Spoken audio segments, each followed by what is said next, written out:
The City Hall is being used in place of the National Assembly, which was gutted by a fire last month. Well, for more on this, we cross now to SABC News reporter Abra Barbier. Thank you very much, Abra, for joining us. So what can we expect this afternoon? Nompu, good afternoon to you as well. Initially, the presiding officers were supposed to do the walkabout to do the final inspection of the City Hall at 12 o'clock.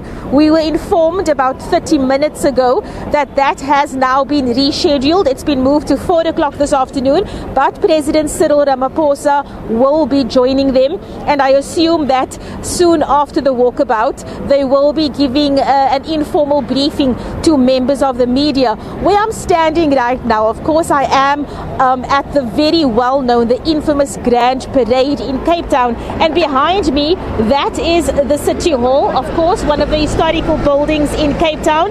There you see the well-known statue of former President Nelson Mandela. That's the very site from where he delivered his first speech on the day that he was released from prison. So this area, of course, has lots of historical value, and other than that, it's just it's a site where South Africans, where Cape Townians gather. It's a trading site for vendors, so it's always very, very busy. Of course, we are busy here today again, but it's another kind of busy because, Lucky, I'm not sure if you can pan and just show our viewers what's going on behind us. Everything's been cordoned off. At the back, behind that statue, you will see the various tents. All the broadcast houses have set up their vans, their trucks, their studios. That is where the media, those are the members of the media who won't actually be seated in the public gallery. They'll be able to view the proceedings from that side of the cordoned off section. And we haven't, I don't know this myself, but I assume this area in front, well, actually, yes, they have just answered my own question.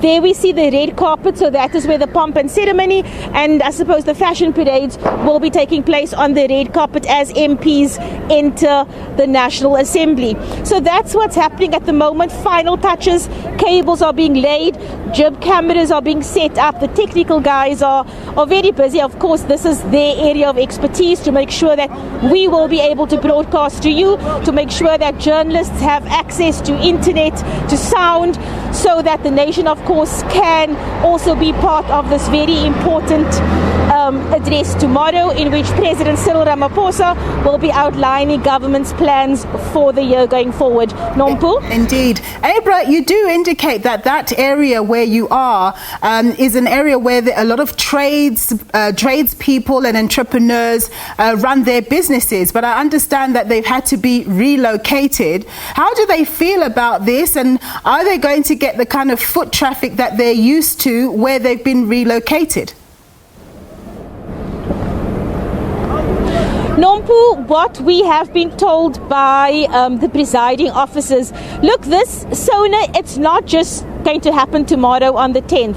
It's going to take place over a number of days. If you take into consideration the 2-day debate of the address by political parties, and then, of course, the president's reply to the debate that happens next week. That takes place over 3 days. So this area will be cordoned off for the full duration of that, because the City Hall is, at the moment, it is an extension of Parliament for the duration of this SONA period. So what we've been told by the presiding officers is that, in consultation with the traders, alternative arrangements have been made.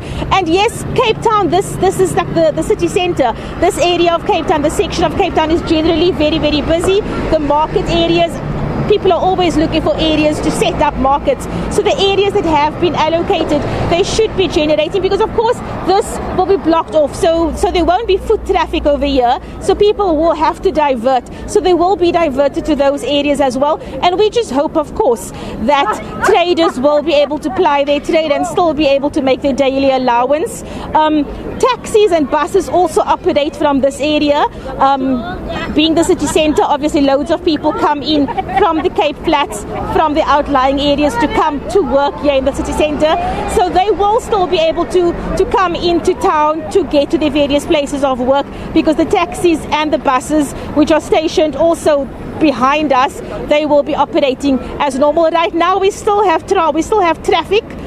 We still have cars driving up and down here, but of course this will all be cordoned off because the various processions will be taking place behind me, and we will of course also be bringing you the live visuals later on tonight because the rehearsals will be carrying on till late into the night, and we are also expecting updates from Parliament, from the city rather, about the areas and the roads that will be cordoned off and the alternative routes that motorists will have to use when coming into the city and when leaving to go home. Nompu? Thanks very much, my colleague there, Abra Barbier, reporting from the Cape Town City Hall, which of course will be the venue where the State of the Nation will be taking place. The Parliament's presiding officers and the President of the country will be going to inspect the venue this afternoon at around 4 o'clock.